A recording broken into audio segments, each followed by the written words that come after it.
संस्कृताय जय हिंद साथियों। संस्कृत संचयन चैनल पर आपका हार्दिक अभिनंदन है। प्रस्तुत है सप्तम कक्षा का तृतीय पाठ ऋतु परिचय।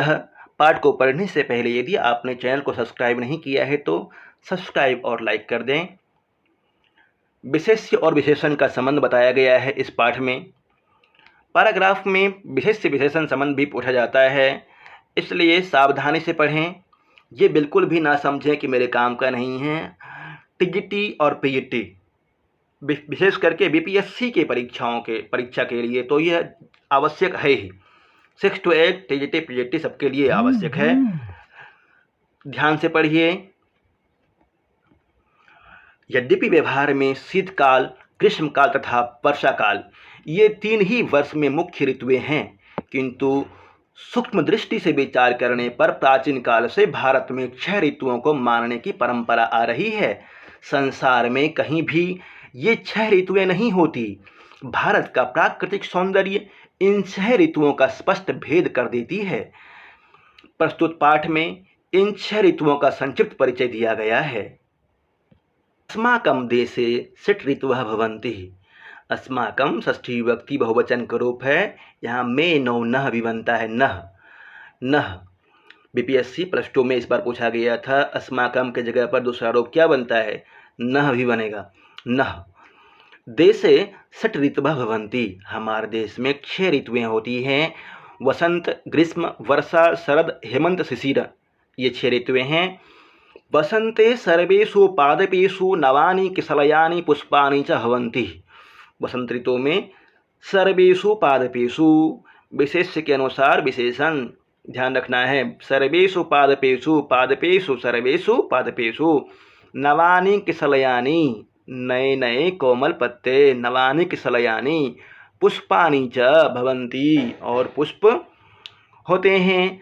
सर्वत्र शोभन समयः नातिशीतः नातितापः। सर्वत्र शोभन समय ये हर दृष्टि से बहुत अच्छा समय होता है। नातिशीतः इस ऋतु में ना ही तो ज़्यादा ठंडी और ना अतितापः भवति, ना ही तो अधिक गर्मी होती है। बसंत ऋतु की बात चल रही है। कोकिलानां मधुरः स्वरः राजते। कोयलों का मधुर स्वर राज करता है। कोयलों का मधुर स्वर सुनाई देता है। ग्रीष्मे सूर्यस्य तापः प्रखरः भवति। ग्रीष्म ऋतु में सूर्य का ताप बहुत ही प्रचंड होता है। जलाशयाः प्रायेण जलशून्याः भवन्ति ही। जलाशयाः मतलब तालाब इत्यादि जहाँ पर जल रहता है।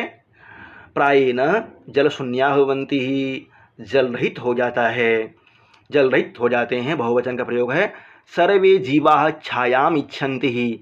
सर्वे जीवाः बहुवचन, सर्वे जीवाः सभी जीव जंतु छाया की इच्छा रखते हुए छाया में जाते हैं। छायाम इच्छन्ति। विद्यालयेषु ग्रीष्मे अवकाशः भवति। विद्यालयों में ग्रीष्म ऋतु में अवकाशः भवति, अवकाश होता है। वर्षा काले आकाशः मेघयुक्तः भवति। वर्षा काल में आकाश मेघ युक्त हो जाता है, मेघ से युक्त हो जाता है। यदा कदा वृष्टिरपि भवति। कभी कभी वृष्टि भी होती है, बारिश भी होती है। यदा और कदा यहाँ पे अव्यय है। संपूर्णा पृथ्वी जलेन तृप्यति। वर्षा काल में संपूर्ण पृथ्वी जल से तृप्त हो जाती है। कृषि सर्वत्र शोभते ही और हर जगह कृषि शोभित होता है। यदा अतिवृष्टि भवति तदा नदीषु जलप्लावनं जायते। जब अत्यधिक वर्षा होती है तब नदियों में जल परिपूरित हो जाता है। यदा अव्यय है और तदा भी अव्यय है। जनः कष्टम अनुभवन्ति। बहुत ज़्यादा बारिश हो जाएगी और बाढ़ आ जाएंगे तो मनुष्य तो कष्ट का अनुभव करते ही हैं। कष्टम अनुभवन्ति। मार्गाः अपि विच्छिन्नाः भवन्ति। मार्ग भी विच्छिन्न हो जाते हैं। मार्ग भी कई जगह टूट फूट जाते हैं क्योंकि बाढ़ आ जाता है इसलिए। शरद काले पुनः शोभन समय आगच्छति। शरद ऋतु में फिर से अच्छा समय आ जाता है। यहाँ पे पुनः अव्यय है। शोभनः समयः, समयः शोभनः। समयः यदि मान लीजिए यहाँ समय स्त्रीलिंग होता कुछ तो शोभना नपुंसक लिंग होता तो शोभनम, तीनों लिंगों में रूप चलेगा। यहाँ विशेष्य के अनुसार विशेषण का लिंग होता है, ध्यान रखना है। नदीषु जलाशयेषु च जलम स्वच्छम भवति ही, और नदी जलाशयों में जल स्वच्छ हो जाता है। किस ऋतु में? शरद ऋतु में, शरद ऋतु में। अस्मिन् समये एव दुर्गा पूजा दीपावली च प्रसिद्धो उत्सवो भवतः। अब आने वाले समय में दुर्गा पूजा एवं दीपावली जो कि प्रसिद्ध उत्सव है हमारे भारतवर्ष का, वह प्रारंभ होता है। हेमंते शीतस्य आरंभ भवति, हेमंत ऋतु में शीत का आरंभ हो जाता है, ठंडी गिरना प्रारंभ हो जाती है। हेमंत ऋतु में आरंभा भवति कस्य? शीतस्य। कस्मिन् ऋतौ? हेमंते। सूर्यस्य किरणः रोचन्ते, सूर्य के किरण, सूर्य की धूप बड़ा अच्छा लगने लग जाता है। धान्यम क्षेत्रेषु पक्वम भवति, और खेत में जो धान लगाया गया है वर्षा ऋतु से पहले वो पक जाता है। कृषकाः तेन प्रसन्ना भवन्ति, किसान प्रसन्न हो जाते हैं। शिशिरे शीतस्य आधिक्यम भवति, शिशिर काल में, शिशिर ऋतु में ठंड की अधिकता हो जाती है। शीतस्य आधिक्यम भवति। सूर्यस्य किरणः अपि यदा कदा तुषारैः लुप्ता भवन्ति, सूर्य का किरण भी यदा कदा कभी कभी तुषारैः ओस के कारण से, धुंध के कारण से लुप्त सा हो जाता है। निर्धना जनाः शीतेन पीड़ाम् अनुभवन्ति, निर्धना जनाः, निर्धन जन जो गरीब लोग होते हैं वे शीतेन पीड़ाम् अनुभवन्ति, ठंड से दुख का अनुभव करते हैं। यत्र तत्र अग्नि प्रज्वलिति, प्रज्वालितः, कहीं कहीं पर अग्नि को जला करके, प्रज्वालितः जला करके, सेवितश्च भवति, अग्नि को जला करके सेवन भी करते हैं। सर्वेषु ऋतुषु वसंतः राजा कथ्यते, सभी ऋतुओं में वसंत राजा कहलाता है। ऋतुओं का राजा वसंत। ग्रीष्मो वर्षा शरच्चैव हेमंतो शिशिरं तथा, तेषु सर्वेषु राजायं वसंतो मोददायकः, तेषु सर्वेषु राजायं वसंतो मोददायकः, आनंददायक है वसंत ऋतु। पादपेषु मतलब पौधों पे, नातिशीतः शब्दार्थ है जलशून्यः, अतिवृष्टि, रोचन्ते अच्छे लगते हैं, सेवितः कथ्यते पीड़ा मतलब दुख। व्याकरण में है, संस्कृत में विशेष्य और विशेषण एक ही रूप के होते हैं। जो विभक्ति लिंग तथा वचन विशेष्य में होते हैं वे ही विशेषण में लगाए जाते हैं। इस पाठ में इन अभिव्यक्तियों को देखें, जैसे सर्वेषु पादपेषु, संपूर्णा पृथ्वी, नवानि किसलानि, नवानि किसलयानि, शोभनः समयः, मधुरः स्वरः। आपने देखा। मार्गः विच्छिन्नः, जलम स्वच्छम, प्रसिद्धः उत्सवः। सभी जगह पर विशेष्य के अनुसार विशेषण में विभक्ति और वचन का प्रयोग हुआ है।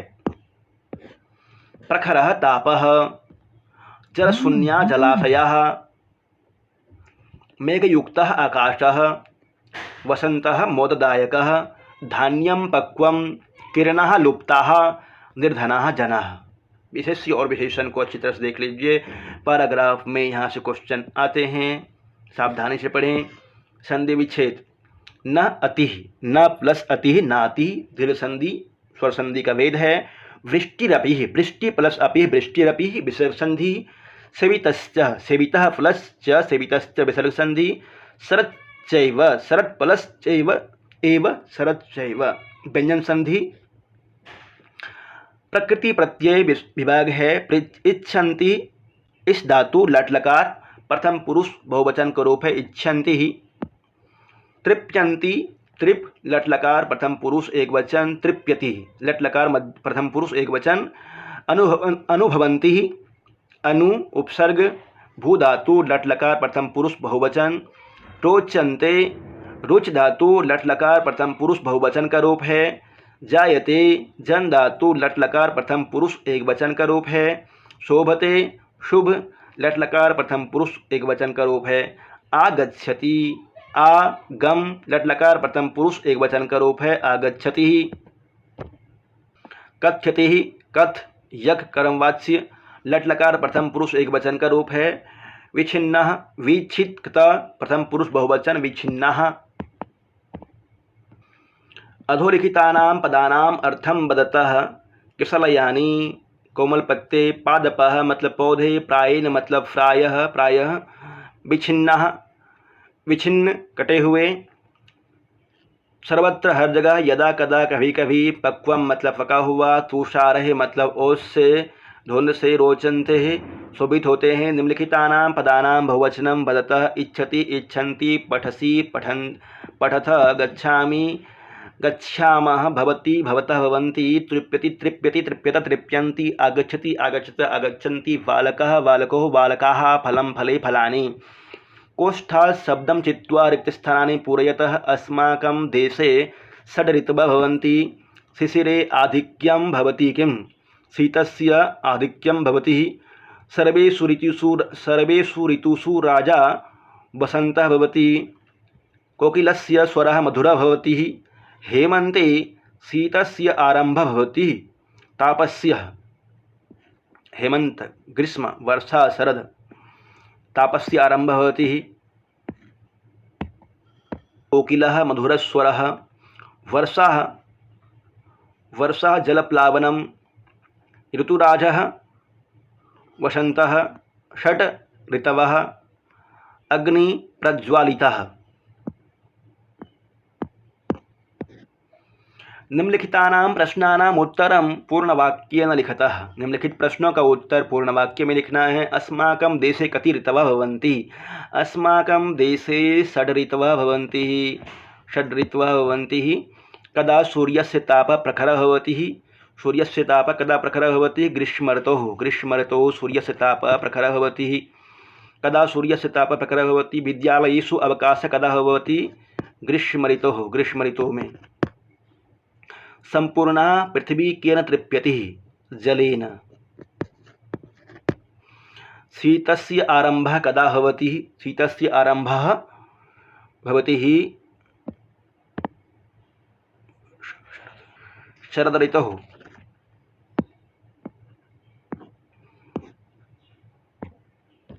एक वचन से बहुवचन बनाना है। जैसे भवती का भवंती बनता है। आगच्छति आगच्छतः आगच्छन्ति, इच्छति इच्छतः इच्छन्ति, तृप्यति तृप्यतः तृप्यन्ति। यदि आपने रूप याद कर लिया है तो दिक्कत नहीं होगा, रूप नहीं याद किया है तो परेशानी होगी। तृप्यति तृप्यतः तृप्यन्ति, वदसि वदतः वदन्ति, ददामि दद्वा दद्मः बनता है। ददामि का ददामि दद्वा दद्मः। करोसि कुरुथः कुरुथः, करोसि कुरुथः कुरुथः। गच्छामि गच्छाव गच्छामः। कथ्यते कथ्यते कथ्यन्ते। न लिखना है। पंती आम 6 ऋतु होते हैं। विद्यालयेषु हेमन्ते अवकाशः भवति। न, इसमें हो जाएगा न। ग्रीष्म में अवकाश होता है। वसन्ते शीतस्य आरम्भः भवति। वसन्ते शीतस्य आरम्भः न भवति। शिशिरे शीतस्य आरम्भः भवति। आम। ग्रीष्मे जलाशयाः प्रायेण जलपूर्णाः भवन्ति। न। निर्धनाः जनाः शीतेन पीडाम् अनुभवन्ति। आम। उदाहरणानुसारेण मध्यम पुरुषरूपाणि लिखतः। पठति पठसि, इस तरह से लिखना है। मध्यम पुरुष बनाना है। गच्छति गच्छसि, पठिष्यति पठिष्यसि, कथयति कथयतः कथयन्ति कथयसि बनता है ना मध्यम पुरुष में। गच्छतः इसका बन जाएगा गच्छथः। पठन्ति गच्छथ। मजबूत कर देगा, प्रारंभ से पढ़ेंगे आप तो। उदाहरणानुसारेण विभक्ति निर्णयं कुरुतः। बालकेन तृतीया विभक्ति का रूप है। तृतीया विभक्ति एक वचन। बालकाय चतुर्थी विभक्ति एक वचन। नदीनां षष्ठी विभक्ति बहुवचन। गृहेषु सप्तमी विभक्ति बहुवचन। वृक्षहि तृतीया विभक्ति बहुवचन। लतया तृतीया विभक्ति एक वचन। उदाहरणानुसारेण वचन निर्णयं कुरुतः। नद्यों द्विवचन का रूप है। लताः बहुवचन का रूप है। लताभिः बहुवचन का रूप है। बालकेषु ये भी बहुवचन का रूप है। सप्तमी विभक्ति बहुवचन। भवनात् पंचमी विभक्ति एक वचन। पुरुषः प्रथम पुरुष का रूप है। प्रथम विभक्ति एक वचन का रूप है। एक वर्ष में 6 ऋतुएं होती है। एक ऋतु में दो मास माने जाते हैं। वसंत ग्रीष्म चैत्र और बैसाख मासों में बसंत ऋतु चैत्र और वैशाख मासों में होती है। इसका स्वागत चैत्र के प्रथम दिवस को बसंतोत्सव मनाकर किया जाता है। ज्येष्ठ और आषाढ़ मास हैं। सूर्य का ताप इन मासों में बहुत अधिक रहता है। श्रावण तथा भाद्रपद भादो मासों को वर्षा ऋतु कहते हैं। इनमें खूब वृष्टि होती है। आश्विन और कार्तिक मास शरद ऋतु के होते हैं। धान के पौधे इन मासों में फल से भर जाते हैं और पकने लगते हैं। अग्रहायन अगहन माघ तथा पौष मास हेमंत ऋतु के हैं। इसमें शीत का प्रकोप बढ़ने लगता है। माघ और फाल्गुन को शिशिर ऋतु कहते हैं। इनमें ओस कुहासा आदि की वृद्धि होती है। इस प्रकार ऋतुओं का चक्र चलता रहता है। संस्कृत के कवियों ने काव्यों में सभी ऋतुओं का वर्णन किया है। कालिदास का ऋतुसंहार काव्य ग्रीष्म से आरंभ करके वसंत ऋतु तक वर्णन देता है। इसमें 6 सर्ग अर्थात 6 खंड है। कुल श्लोकों की संख्या 144 है। यदि आपने चैनल को सब्सक्राइब नहीं किया है तो सब्सक्राइब कर देंगे। आप तक अन्य वीडियो पहुंचता रहे। लाइक करें।